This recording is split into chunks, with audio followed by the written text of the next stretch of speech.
Saudi আরবে ২০,০০০-এর বেশি প্রবাসীকে গ্রেপ্তার করেছে দেশটির আইনশৃঙ্খলা রক্ষাকারী বাহিনী।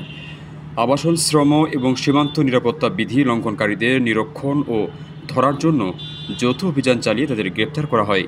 আরব নিউজ জানিয়েছে, গত ২৭ ফেব্রুয়ারি থেকে ৫ মার্চ পর্যন্ত দেশের বিভিন্ন অঞ্চলে অভিযান চালায় আইনশৃঙ্খলা বাহিনী। এ সময় ২০,৭৪৯ জনকে গ্রেপ্তার করা হয়।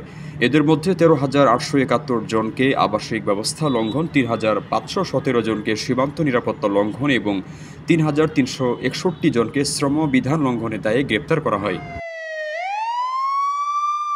এছাড়া সীমান্ত অতিক্রম করে রাজ্যে প্রবেশের চেষ্টার সময় ১,০৫১ জনকে গ্রেপ্তার করা হয়। এদের মধ্যে অধিকাংশ ইয়েমেনি ও ইথিওপিয়ান। পাশাপাশি বেআইনিভাবে রাজ্যের বাইরে সীমান্ত অতিক্রম করার চেষ্টা করার দায়ে ৯০ জনকে গ্রেপ্তার করা হয়েছে।